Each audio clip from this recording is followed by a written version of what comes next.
Hello and welcome to Two Tiers Deep, the Women's Cricket Weekly Show, with me, Rosa Simpkin. And me, Chloe Hill. I'm the journalist working in all the tiers of women's cricket.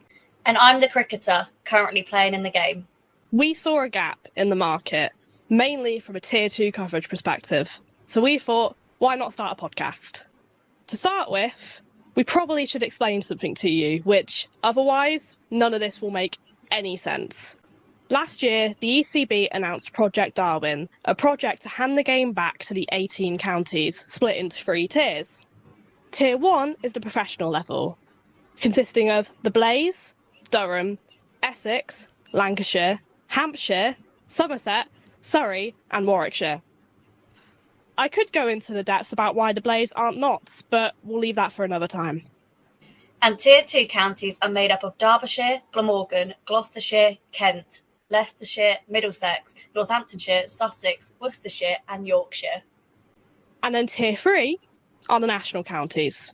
Before we get started on today's episode, I'd like to give a shout out to our leading partner, Her Game 2. Her Game 2 Cricket partnered the Rose Talks Ball podcast and all the branches of the show, including Two Tiers Deep. Her Game 2 aims to spread a message of hope and equality throughout sport.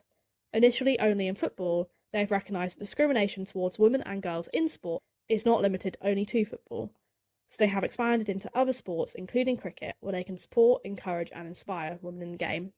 If you'd like to find out more about the work they are doing, you can find them online through their website, hergame2.co.uk/cricket, or you can find them on social media by searching for Her Game 2 Cricket. Thank you as always to Her Game 2 for their support of the podcast. Hello and welcome back to the Two Tiers Deep podcast. This week we're joined by a very special guest, Liv Daniels, captain of Gloucestershire in Tier 2. But first of all, let's have a look at the world of women's cricket. And we are well and truly at the business end of the season, Chloe. We've had one final and we're on a finals week with 2 more.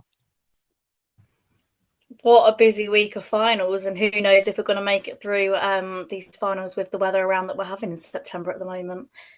So fingers crossed that doesn't affect it.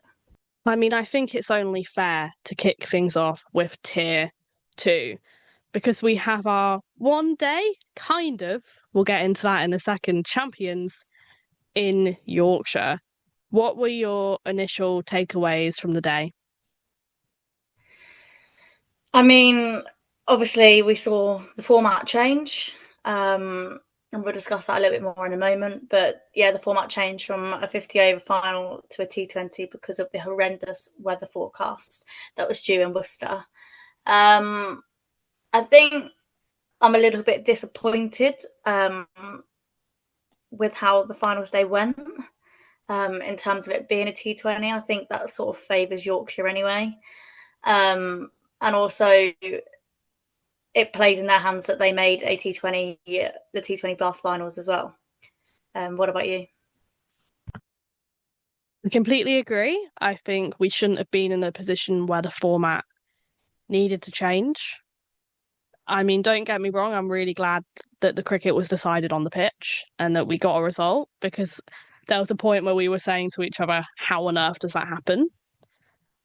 But on that format change, I completely agree that it does advantage Yorkshire. They're a better, shorter format side than Glamorgan.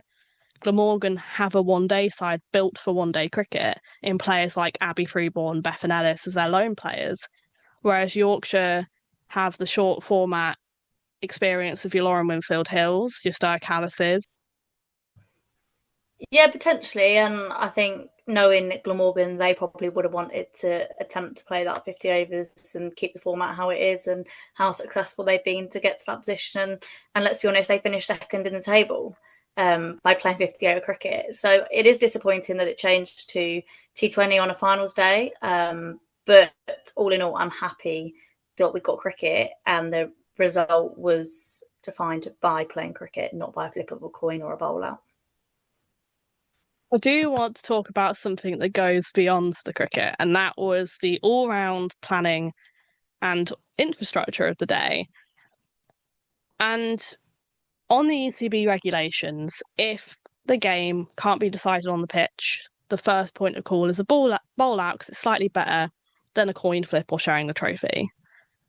However, as we spoke about last week, the ECB chose one of the only venues now in the country that doesn't have an on-site indoor school.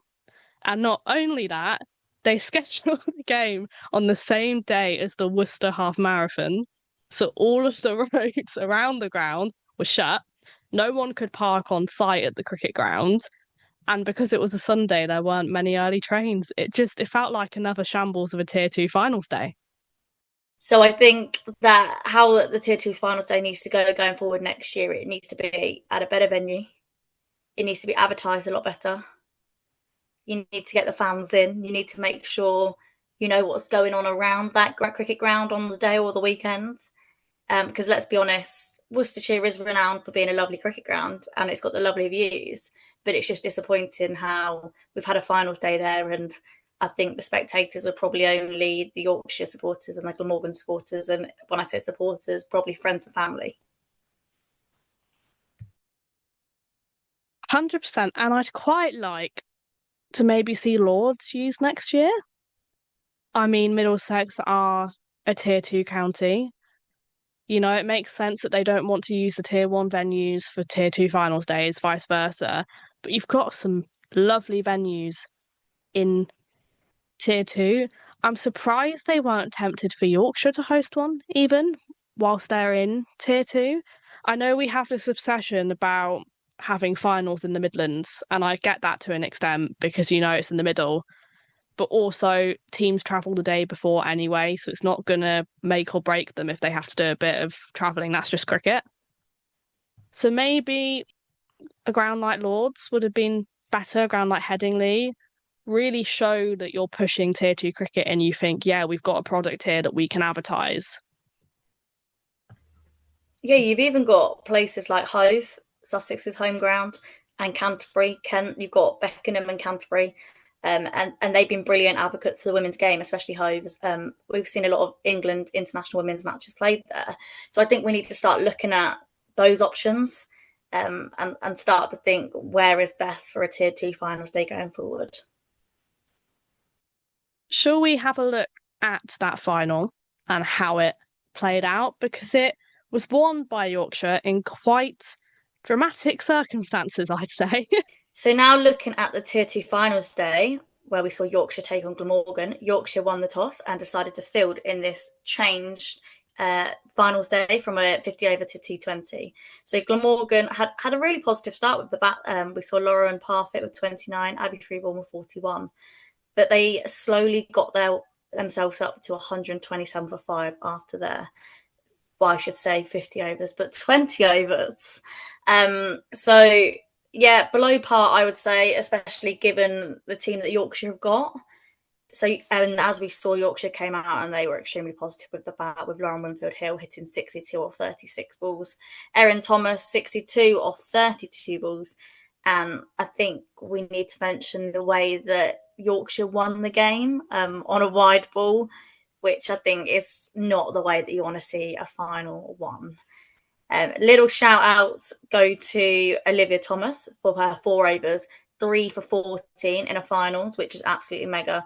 And then for Yorkshire, again, Lauren Winfield-Hill for 62 and Erin Thomas with her 62. Anything you'd like to add from that finals day with performances or anything that you observed as well?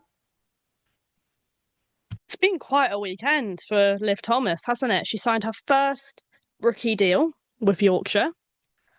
And then she took 3 for 14 in the final. I mean, those are quite some bowling figures in any game, let alone a final of T20 cricket. I feel like we should add. It's really hard to forget when you're talking about the One Day Cup. The one thing I forgot to put on the plan that we do need to mention is we got a cheeky little finals day shout out, Chloe, on commentary from the absolute legends that are Georgie Heath and Michael McCann. And yeah, it was very nice of them to give us some love live on the feed.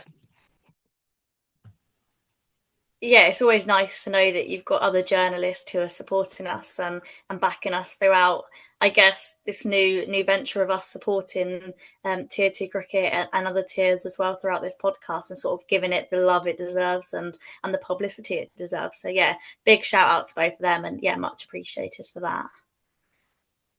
I also think it's also worth noting that we saw Stair Callis in another finals day. That girl has been in so many finals days this year.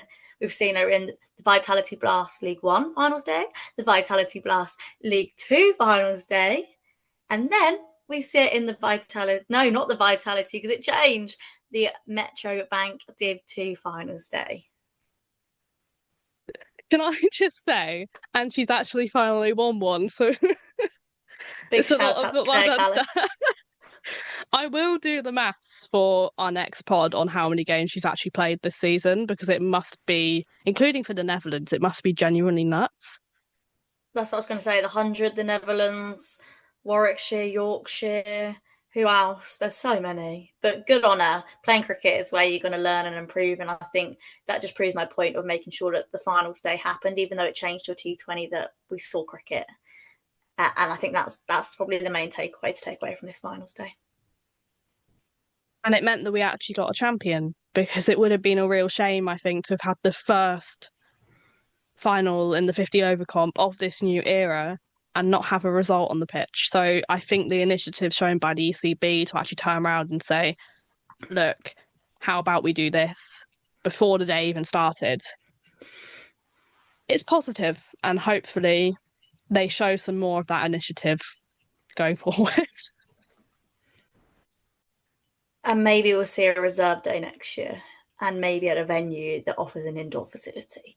But we shall see. And maybe not on a Sunday at 10:30 a.m. All of these things are things that we can hope will change. I've never understood in women's cricket why we start at 10:30 and not 11 when we're playing games at the main stadia, given the men start their one day cup games at 11 and not 10:30. That's one of my biggest whys of women's cricket. Do you know what? I've never even thought of it. I've just naturally known that we start a game of cricket at 10:30. And I guess one positive is that we finish early if you go the whole 50 overs. But yeah, never really thought of it like that. That is true, but give Rosa some more sleep, please. Anyway, looking at tier 3 cricket, Chloe, you have an update for us on the standings in Division 1 of the Metrobank One Day Cup League 3. Okay, moving on to the Metrobank One Day Cup League 3 Division 1. Also, we'll do a little shout out in a minute to the Division 2 two teams that are going to make the final, where one of those teams will be promoted into Division 1 of the League 3. God, that is an absolute tongue twister. And do you know what? We love it. We're here for it. So if we just look at the results from Sunday the 14th of September, we had Cambridgeshire against Wiltshire, where Wiltshire beat Cambridgeshire. Staffordshire against Devon was abandoned without a ball being bowled, and Berkshire against Buckinghamshire was abandoned after Berkshire's 50 overs, where they posted 191 for 7. And then we also had Hertfordshire v Cheshire, where Cheshire walked away. Winners after a rain-affected match. Now, we look at the table in Tier 3 Division 1. We've got Devon sitting comfortably at the top, who take place in finals day next week at 10:30 a.m. at Kibworth Cricket Club, and they will be taking on second place Berkshire.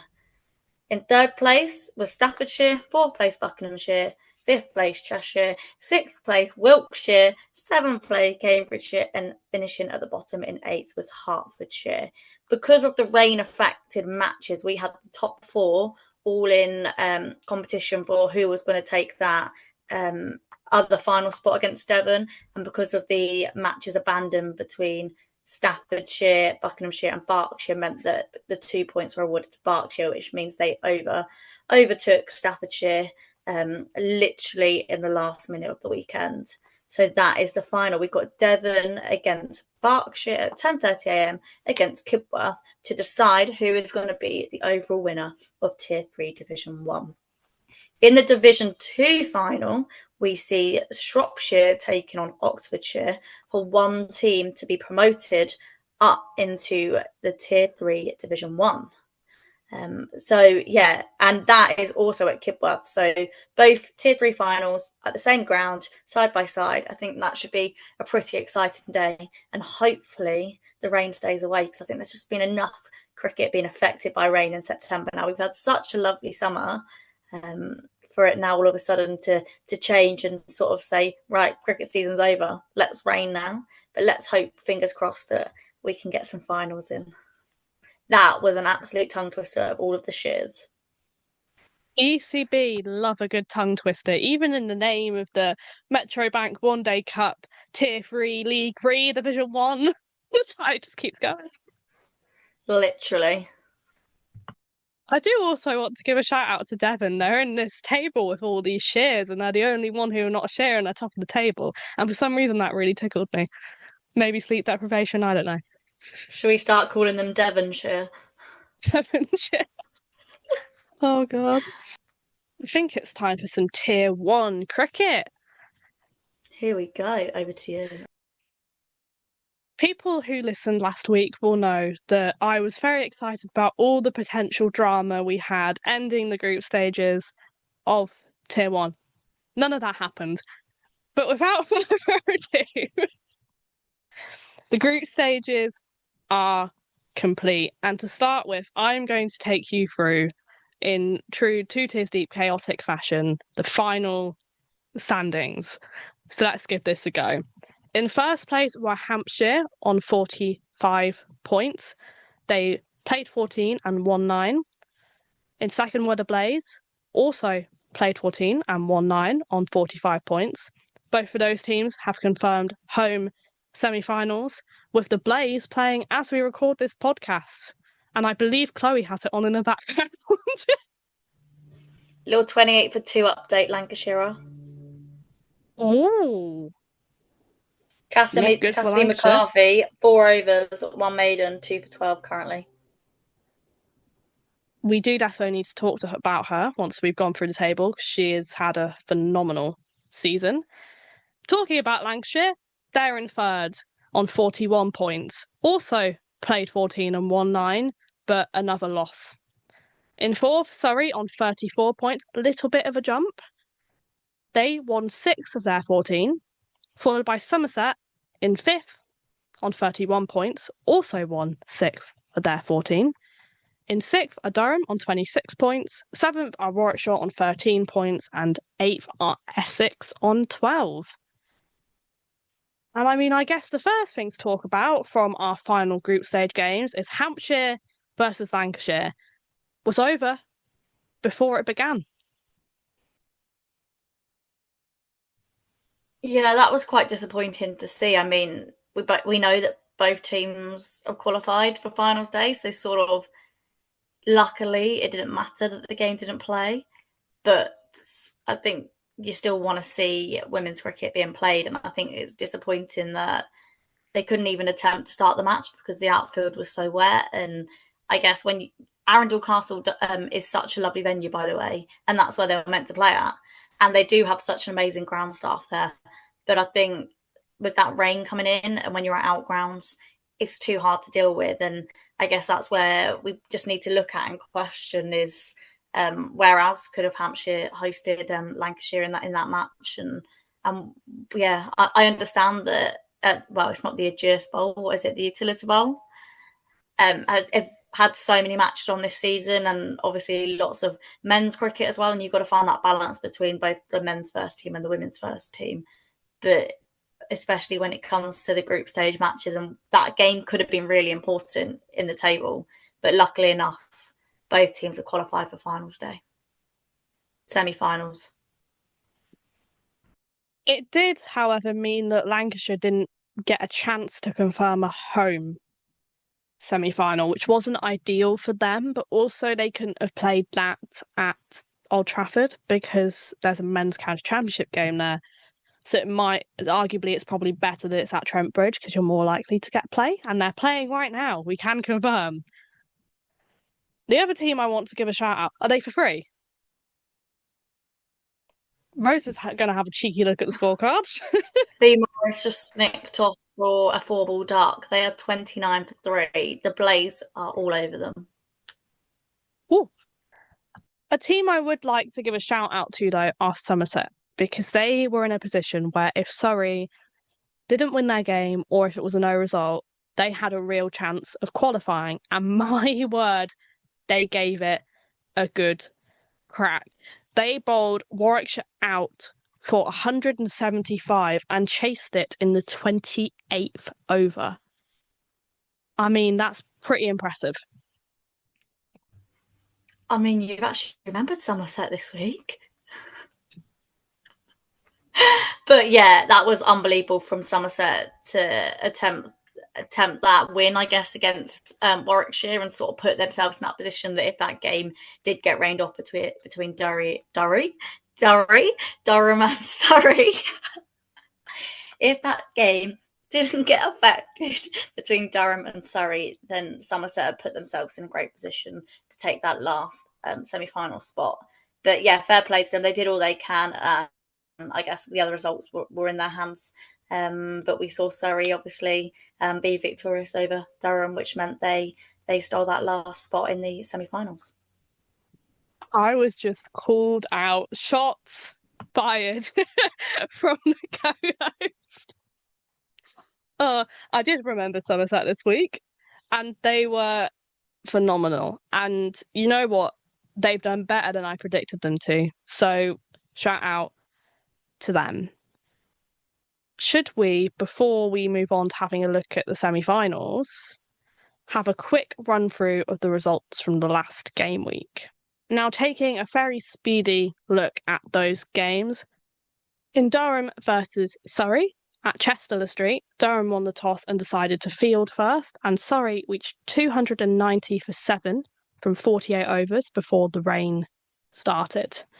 In response, Durham were bowled out for 138 from 23 overs. Not really the performance they probably would like to be putting in, given it was a must-win game. Our player of the match for that game has to be Alice Davison-Richards, 65 not out and 2 for 13. Moving on to Essex versus the Blaze.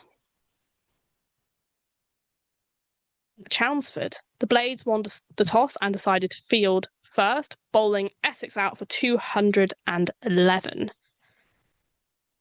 In a rain-affected game, they then won by 35 runs on DLS, reaching 59 for none from 11.2 overs. Our player of the match is Ireland international Orla Prendergast, who also won the ICC Player of the Month award for her 3 for 43. Finally, the game we've spoken about, Somerset versus Warwickshire at Taunton. Somerset won the toss and elected to field first, bowling Warwickshire out for 175 before chasing it in 27.1 overs for 176 for 6 to win by 4 wickets. Our player of the match had to be Danny Gibson for her quick-fire 50 from 30 to win them that game. Now handing over to Chloe, who's going to take you through the 2 semi-finals. So, as we spoke about earlier, the 2 semi-finals are the Blaze against Lancashire and Hampshire versus Surrey. And the Blaze versus Lancashire is on right now as we're recording on Tuesday, the 16th of September. And a little inside is Lancashire at 33 for 3 after 10 overs. So that is looking like the Blaze are in the driving seat so far in that match. And then tomorrow, on Wednesday the 17th, we see Hampshire take on Surrey, and that is at the Utilita Bowl. I should say that the Blaze against Lancashire is at Trent Bridge as well, which is, I guess, quite fitting that we get to see the Blaze play at Trent Bridge another time this season. So yeah, 2 exciting semi-finals, and let's hope that tomorrow the weather forecast looks a bit sad and not great. So hopefully we get a result from the Hampshire versus Surrey match, or we could potentially see maybe a flip of a coin or a bowl out, which we don't really want to see going forward into a finals day. But yeah, exciting, I guess. Do we have time, and should we maybe move on to the Tier 1 Team of the Week? We should indeed, but before we do, we should note that the final is this Sunday, the 21st of September at the Utilita Bowl. So Hampshire will defo be hoping to secure a home final. But let's have a go through the Tier 1 Team of the Week. It's Chloe's favourite part of the week. Do you want to start? Yeah, let's go. Obviously, we only had well, three fixtures that went ahead this week with one game abandoned to make it the fourth. So obviously I haven't included every single team this week in my tier one team of the week. So starting at the top and open batting is Alice Monaghan from Surrey with her 45, and our opening partner is Sarah Bryce with her 33 not out and 2 keeping dismissals. So she is obviously my keeper as well. Coming in at 3 is Fran Wilson for her 47 not out. Coming at 4, a little theme here, is ADR with her 65 not out, and also bowling figures of 2 for 13. And it's really, really nice to see ADR back bowling with the ball, because she's been a bit hit and miss with injuries and bowling this season, but she's been superb with the bat. Coming in at 5 is Danny Gibson for her quick fire 50 off 30 balls. At 6, in her maiden innings for Surrey, is Jemima Spence with 68. Coming at 7, and probably lower down where she'd want to, but she can play the all-rounder spot, is Orla Prendergast with figures of 3 for 43. Coming in at 8, coming in at 8 is Amanda Jade Wellington for 2 for 28. Coming in at 9 is Ellie Anderson with figures of 2 for 30. Coming in at 10 is Hannah Baker for 3 for 34. And Danny Gregory 3 for 24. So I've got 3 leg spinners in my side this week, which is probably never been seen. And I did actually have Katie Levick in there as well. So Katie Levick could probably be my 12er. So I've got 4 leg spinners in my We'll Go Matchday squad this week, which when I was writing it down, it was cracking me up, because you never would have 4 or 3 leg spinners, let alone 2 in a side. Up the leg spin union. What can I say? Mm. I mean, there's nothing I disagree with. My my team of the week has a much more chaotic batting order. There's a lot going on here. So I hope you're ready for this. Opening the batting, I've got a Surrey duo, but it's neither of their usual openers. Emma Jones and Alice Davidson-Richards. She has been known to open in her career. Emma Jones for 47 and Alice Davidson-Richards for 65. At 3, Amusa and Kumar of Yorkshire. I've been really impressed with her with bat in hand this season. A very important 35 in an innings of very few runs for them. At 4, it had to be Fran Wilson of Somerset. And coming in at 5, her Somerset partner, Danny Gibson. At 6, I've got Sophia Smale of Essex, 41 for her. At 7, it had to be Jemima Spence, who's also my wicketkeeper, with 68. At 8, Orla Prendergast for 3 for 43. At 9, Ellie Anderson with 2 for 30. At 10, Katie Levick, who made it into mine, with 2 for 40. And at 11, Danny Gregory with 3 for 24. And then my 12th is Alice Monaghan of Surrey for her 45 runs. A few similarities in there then. But no, I like it. It's not too muddled. I think we've both gone a little bit spin heavy, but don't mind that. I was trying to find a few all-round seamers to try and fit in there. So I think Orla Prendergast for me, and I guess Ellie Anderson is the main seamer. But then I forgot that Danny Gibson isn't bowling. So I'm very spin heavy and very batting heavy. And as we have reached the end of the Tier 2 season, and most importantly, the Metrobank One Day Cup League 2, we think we should do a little bit of a team of the tournament. Chloe, do you want to take it away? So, opening the batting, Lauren Winfield Hill with 420 runs. And coming in number 2, Lauren Parfitt with 405 runs. The leading run scorer in the comp coming in at 3, Michaela Kirk with 529 runs. Coming in at 4, Amy Campbell with 452 runs. Coming in at 5 as an all-rounder spot, I've gone for Olivia Thomas with 18 wickets. And then 6, lower where she'd usually be, but an all-rounder spot of Claire Boycott of 396 runs. But I don't think she got many wickets. It was more the runs. At 7, Amelia Kemp with 14 wickets and 174 runs. Francesca Sweet at 8 with 315 runs and 4 wickets. 9, Gemma Porter with 18 wickets. I think her and Ella Phillips. So I've got Ella Phillips coming at 10 with 18 wickets. There was like three of them that were at the top. And then 11, Jess Beach with 15 wickets. And then I've got a 12-foot as Maddie Ward for 7 wickets and 210 runs. And that is the Tier 2 team of the tournament.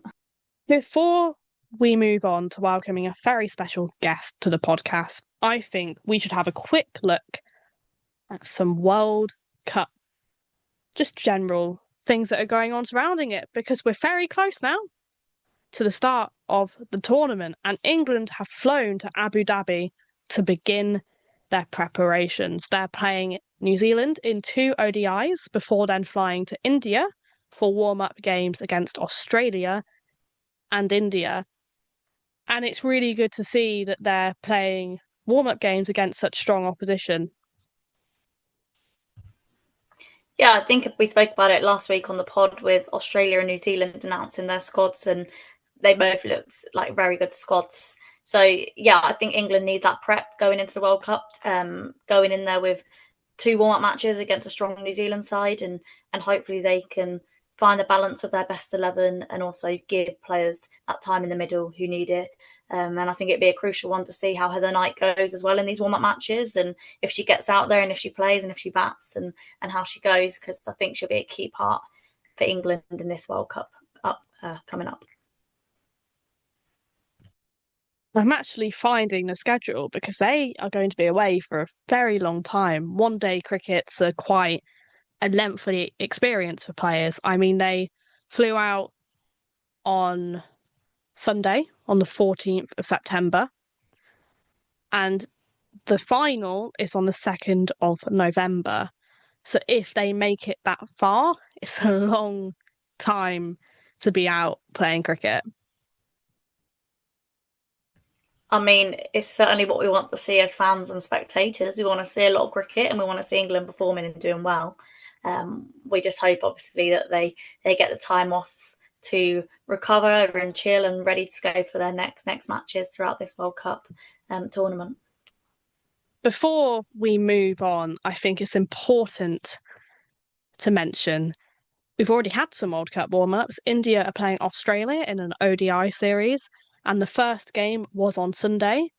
India won the toss and elected to bat first and put on 281 for 7 from their 50 overs. And to be honest, Australia made chase look pretty easy. 282 for 2 from 44.1 overs, winning by 8 wickets. But it's important to note, I've just seen on the scorecard that Elise Perry retired from that game hurt. Not what you want, really, ahead of your World Cup prep. Yeah, I went back to find the footage of her when I guess the incident happened of her being retired out. And yeah, she was hobbling a little bit up leading up to that. So not sure what she's done, but we don't want to not see Elise Perry in a World Cup. So fingers crossed and hope she has a speedy recovery of what she's done, and fingers crossed it's just a little tweak of the muscle. I think it's time to welcome Liv to the podcast. Hello. Hello, Hey. How are you? I'm good, thank you. You? All good. I don't know if you've met Chloe. No, not yet. No, I was literally just saying to Rosa that I didn't even get to play against Gloucestershire this year because obviously I moved on loan to Northants towards the back end of the season. So I literally missed Worcester playing you and Northants playing you. Yeah, I know. I've seen everything, and I thought, oh, yeah, actually, we haven't got to play each other yet. No, Gloucestershire and Middlesex are the 2 counties that I never played this season. Oh, well, I think you got lucky with Middlesex. We've not had a great time with them, so Yeah, they have had a good season, haven't they? very much so. Can't complain, can you? Rosa, have you explained much about how the pod is going to go? I mean, no, but Liv is very in the know about the pod. I will see you liking we love it. posts on Instagram. Honestly, we love it. Like us at Gloss, and then obviously the girls at Glam Academy as well. Like we talk about it all the time. We just think it's so cool that it's being covered by people, and especially like people similar to us as well. So it's so cool. Oh, that's good to hear that people are actually listening to it. It's nice. Yeah, honestly, we get to training and we talk about it. That's what we do.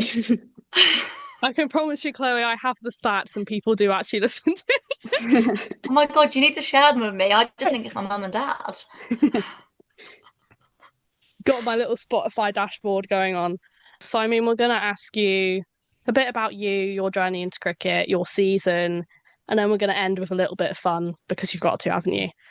But first of all, looking at your journey into cricket, what made you pick up a cricket bat for the first time? I started pretty much the same as a lot of people, they say, playing in their garden with my dad. And I think it was when I started hitting it into my neighbour's garden quite frequently that he went, I think you're a bit, I think we're going to move you on. And it's kind of when I joined secondary school that I played like my first ever hardball game, which was for the boys under 12 C team. So I've gone up since then. But it was, I also saw 2017 World Cup final at Lords, and obviously Anya Shrubsole's brilliant spell. And from then on, it's just been literally every summer playing as much as I possibly can.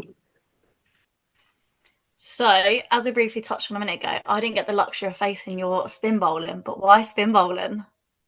I think I actually only started, I think it was when I was 15, 16, so not too long ago. Because just at one of my Gloucestershire trials, when I was trying to be under 15, my coach says, oh, I reckon your action's a bit more of a spinner. And I don't exactly have the height. I know I haven't met in person, but I'm definitely not the tallest. So I thought, oh, this is brilliant. But I just find it really interesting because it's all kind of a game in my head. It's like predicting what the batter's going to do. And I kind of like really like thinking about what ball I'm going to bowl. But yeah, it's been really fun. And I mean, you've touched on kind of your journey briefly, but was there a point when you realised, yeah, I'm pretty good at this cricket thing. I could go further here. I think playing with the boys at school throughout kind of year seven up to sixth form, I was like, okay, like this is pretty cool. And then it was my first year of under 18s at Gloucestershire. We went to Sri Lanka on tour, which was amazing. And then it was kind of that year that kind of kicked off everything. What was the Western Storm pathway? I started off in their EPP, and then next year academy, and then this year with Glamorgan, which has been brilliant as well. So, most people obviously will know you with being with Gloucestershire, and obviously you've mentioned about Gloucestershire, but how did your connections with Gloucestershire come around in the first place? I live in Bristol, and whenever we went to go watch cricket, that's where we watched it. And yeah, one of my teachers at school said, I think we should put you forward for this.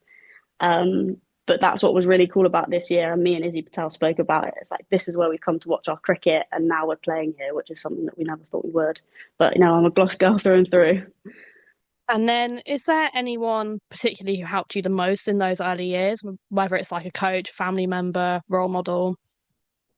My old head of cricket at Bristol Grammar School where I went, Kev Blackburn, he's basically a legend within Bristol. Like if you say to a cricket coach, do you know Kev? They'll be like, oh yeah, I know Kev.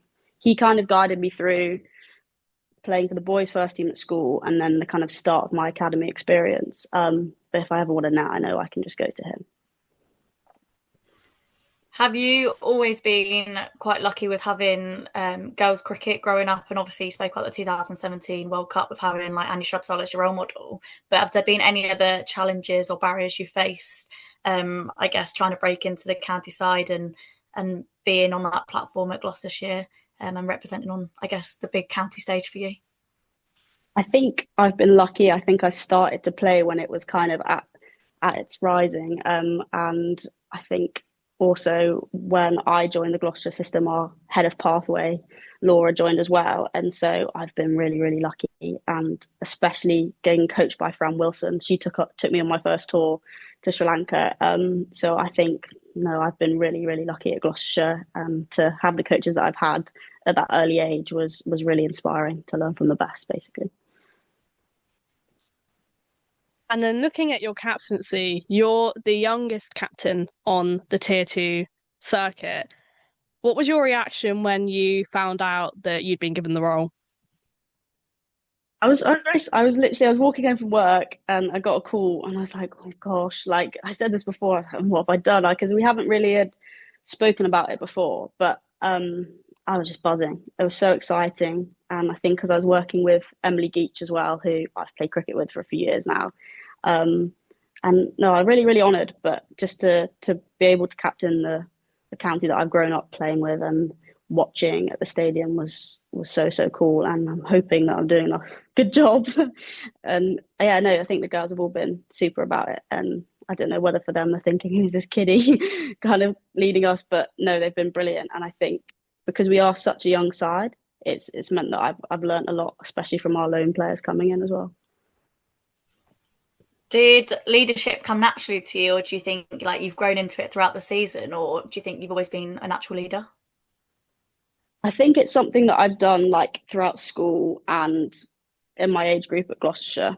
But I always got told when I was kind of in primary school, or you're already 40 by the age you're 10. Like, but I think it's really grown. I've got help doing it at Glamorgan Academy as well, and that's been really exciting. But no, I think it's something that has come a little bit naturally to me. But I've really worked hard on learning as much as I possibly can this year. And how have you found balancing that leadership with your own cricket? And has leadership changed how maybe you describe yourself as a player? I think you've got to be a lot more switched on. A lot of the times, I guess you see batters captaining because there's maybe a bit much to think about when you're trying to focus on your own bowling as well. But I think I'm pretty good at kind of switching on to when I'm bowling and to when I'm captaining, and also the support that I get on field from whether that's been Geach or Mel, and then especially Chloe Skelton coming in the last few games. But I think it does change how you think about it. It's kind of like I'm not physically tired after a game. It's like my head hurts a little bit. That's the biggest change that I've kind of felt. So I guess that links quite nicely with what has been your biggest surprise that has come with being captain or your leadership side? Ooh, biggest surprise. That's a really good question. I think probably I've never been involved in kind of helping select a team or select a batting order or decide who's bowling. Like normally, because I've literally was playing under 18 cricket last year, you get a list of who's bowling, you get a list of who's batting, and then you just see and I think, wow, these decisions are really, really tricky to make. But then also feeling honoured because it's like you're trusted to have input in a way. But that's been kind of the biggest step up as well in captaincy wise. How do you balance your life alongside cricket? I know that you're heading off to uni this week, so it must be a pretty busy one. Yeah, it is. When I did my A levels, that was a pretty big struggle. But I took a gap year this year to work in a school, and so luckily they were very accommodating to my cricket needs. They thought it was really cool, so I was like, yes, brilliant. But yeah, I think next year will be interesting, especially starting at Cardiff. But luckily, the support that I get from both Glamorgan and Gloucestershire has been brilliant, and we work with a PCA as well. So hopefully, I should keep it level. And if we look at the season, how did you and the squad feel going into the season under this new Tier 2 structure? I think probably the same as most people, as you don't really know what to expect. Like it was new for all of us. It was my first year playing women's cricket. I didn't play women's cricket last year. I just played the under 18 stuff at Gloucestershire. And so for me, it was new completely. But then for the other girls who've been playing it for a long time, like Alice Hill, was like, yeah, we've got no clue either. I wish we could kind of tell you what was going to happen. But I think the biggest thing for us has been how much of a step up we've had in training and resources. And it's been really, really exciting. And now we've kind of settled in a little bit. We're excited for next year too. What's been one of your personal highlights of the season so far, whether that's with ball or as captain? I think even though Cheltenham didn't necessarily go our way, I think that first game when we played Sussex, we had a crowd of kind of 3,000 people, and for us that was really, really cool. It's like it's not just like our mums and a few of our family friends, so that was brilliant. And then I think our win against Worcestershire, I think that was a real show of kind of against resilience of kind of the decisions that happened early on, but also I think for the girls as such a young side showing that resilience and then putting in a proper performance. I think for me, that was what I was most proud of. That's the game that I think, yeah, that's where we showed what we can really do and really are capable of as a team. And I hope you and your girls listened to me and Rosa digesting that situation that happened in that match. And I'll leave that bit there. But has there been a match that has really summed up the character of your Gloucestershire side this season. So, like, any particular match that stands out that you think, yeah, my side is on it? I think probably it was that Worcestershire game, not because of everything that happened at the beginning, but because they started off with a really good partnership. And I think the thing that we've done really well, especially in the 50 over competition, is try and keep in the fight for as long as we can. We showed that, I think, in our first game against Derbyshire, where we only, I think, scored 200 odd, but managed to defend it pretty easily in the end. But it's kind of staying in for that fight. And I think that's the kind of grit that we showed as a team. And that's when you're really, really happy with your bowlers. They're in their 7th, 8th over and you're asking them to keep going. Or Belch had to bowl 7 for me at the start. I was like, come on, I know you're going to get this wicket. So I think the Worcestershire game has been the one that we were all most proud of as a team as well. Are there any kind of individual performances from your teammates that you think deserve more recognition this season? Ooh, that is such a good question. Who am I gonna make angry by not mentioning them now? I think Prarthana Reddy has constantly kind of been in the runs for us, and then that very last game I know is probably spoken about because she got 91. Not out, and she would have turned up if it didn't rain, but that's another story. I think the fact that she has such like an old head on her shoulders. She's 17. Her and Mega Hearn as well were batting together then, and I think to be in a DLS situation where we all knew it was going to rain, you're kind of on 10 hooks, like when's it going to come in? The fact that they kind of chased it down and kept going, and I was sat there with my coach going, Meg's 16, she's just done her GCSEs. Prarthana's 17, and they've both just put on 120 while they know the rain's going to come. And so I think that was really impressive from both of them. Not only because it was a brilliant knock from both, but the fact that they're so young and almost doing it with ease. So if you look at the first game of the season to the last game of the season, what do you think changed for you as a side from game 1 to the last game in a positive way? I think the thing that's come on the most is probably kind of how we went about our batting and how we've kind of made partnerships and stuck in. I think that's the kind of biggest improvement for me. I think our bowling's always been, we'll fight to the end, we'll stick out the 50 overs because we know that if we kind of drag out that long, especially if you're defending, then you always got a chance. But I think, yeah, the temperament when we're batting and we started to show the same fight that we did when we were fielding.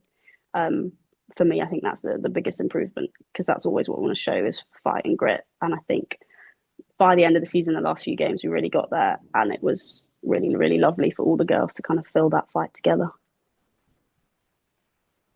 And then looking at Project Darwin and Tier 2 in context, from your perspective as captain, how does the new structure feel? I think we've taken to it all really positively. I think for me, again, it's different because I wasn't in the women's setup last year, but from speaking to the girls that were, that it's such kind of step up in almost professionalism, like we're feeling like we're taken seriously, and especially like the supporters that are coming as well. I think they've said how different it is for them.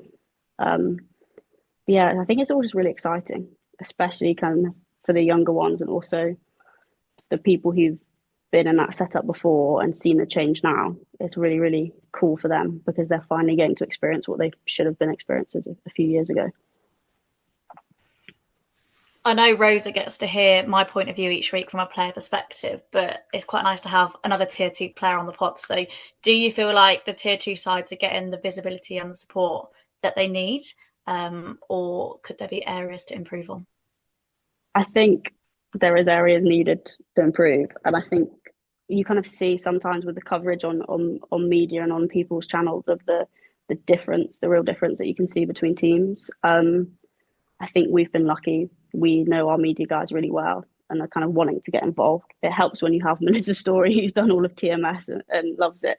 But I think there does need to be more kind of coverage, and that's why we enjoy listening to your product training and things like that. But yeah, I think there's a clear disparity between some teams, and we're hoping that would increase because for us, I think it's so cool. But if people aren't seeing how amazing and brilliant it is, then how are you going to get people to come and watch and get involved? Where do you see Gloucestershire fitting into this new landscape kind of in future seasons? I think it's interesting because I was talking to our CEO about this the other day, of which we're in an interesting position, of which obviously we know we're not going up in the 2 years and we don't know what it's going to look like massively in future. But I think for us, we want to kind of help produce as many professional cricketers as we can. So whether that's having Gloucestershire girls who have come up through our pathway play for our women's team, and even if it does mean they have to go maybe across the bridge or even worse the way down to Somerset, that I think hopefully the amount of professional cricketers that we could produce before we have that time within Project Darwin would be the kind of show of we've really done well as a county to produce these talents. I feel like I've got the interesting questions. So what's one thing you'd like to see improve for Tier 2 as a player going forward? Oh, a not so serious one about this has been some places with match tees. We didn't get fed after one of our last games, and that was our biggest upset. We went away, I'm not sure, I've forgotten where it was, and our coach came in, was like, got some bad news. We're like, oh gosh, what is it? We don't have food after the game. We're like, I thought it was going to be something much worse than that. But then I guess probably on a more serious note is the venues that we're playing. I think that's another disparity.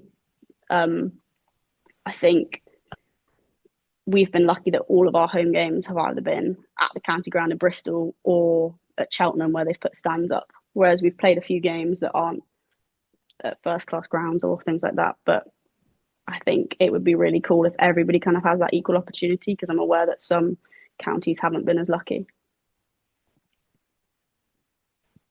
And then to end with, we've got a fun little quick fire round of questions for you. And the first one's quite fitting. What's your favourite item on a cricket tee? Oh, this is such a great question. I'm going to have to go very simple, but like a good ham or cheese sandwich is, I think, very underrated, because sometimes I don't want an egg and mayo. I don't want a simple ham and cheese sandwich. That's good. And T20 or 50 over? 50 over. Who's the biggest joker in the Gloucestershire dressing room? Katie Dolman. Easy answer. Who's most likely to forget their kit? I have forgotten my kit a few times, so unfortunately it's probably me or B. Willis. Favourite ground you've played at so far? I think it was at Sussex. What would your walkout song be? We were supposed to have our walkout song as a Seven Nation Army, so I'm going to have to say that. It didn't get played this year, but that was supposed to be ours. Who is a dream player, past or present, that you'd love to captain? I'm going to say Hayley Matthews, just because on the run that she is currently on. And favourite hobby outside of cricket? This is funny. I've recently, because cricket's not been on, colour again. I've been very bored getting ready for university. Oh, wait, it's me. Sorry. If you could swap lives of any athlete in another sport for a day, who would it be? I'm going to say Lucy Bronze. And finally, do you have any cricketing icks? Oh, I can't get under bowling with a hat on. Even though I know Hayley Matthews does, she makes it cool, but I think if anybody else did it, then I wouldn't be happy. I don't think I can comment because I do. So sorry. That's awful. Why have you never told me that? That's terrible. I mean, it's club cricket though, isn't it? No one cares. Okay, no, that's terrible. That's still an ick. Yeah, it is a major ick, I will admit. I just think from me as well, I think it's so cool to hear that obviously all the girls at Gloucester and Glamorgan with the academy are listening, and like just thank you for the support as well that players in tier 2 have given us as well, because we didn't really know where this was going to start or where it was going to go when we first started it. But obviously being as a player in the regional game, the professional game, and then stepping down into tier 2, I think tier 2 certainly deserves the publicity. And I think it's highlighted that both Rosa and myself have said like finals days this year for both T20 and 50 overs have probably been quite disappointing. So I'm going to add in one question. If you could pick where the 50 over and the T20 final should be in tier 2, where's your answer? Well, the dream has to be Lords, right? But I think that would be cool. We were annoyed. We thought we got Middlesex away. I was like, get in, we're at Lords. It's like, oh, we're at Radlett. And we got pumped both times. Small boundaries there as well. Yeah. I don't see why they couldn't host it at Lords, to be fair. It'd be brilliant. We need to get Beth Barrett Wild on that. Maybe next year. Middlesex are still in tier 2 next year, so fingers crossed. Liv, thank you so much for joining us and coming on. It was lovely to talk to you about all things Gloucestershire and all things cricket. Thank you very much. I'll see you in Cardiff soon. I will see you in Cardiff soon. Lovely to speak to you and meet you. Lovely to be you. I'll probably play against you next season now. Yes. Yeah, fingers crossed next year. Thanks for listening to this week's 2 Tiers Deep. If you'd like to find me, Chloe Hill, you can find myself on Instagram with a new Instagram page covering this podcast at 2 Tiers Deep CH. Or I'll pass you over Rosa to find herself at Rosa Talks Ball. Or if you have any questions, you can contact us on rosatalksball@gmail.com. And please don't hesitate to get in touch.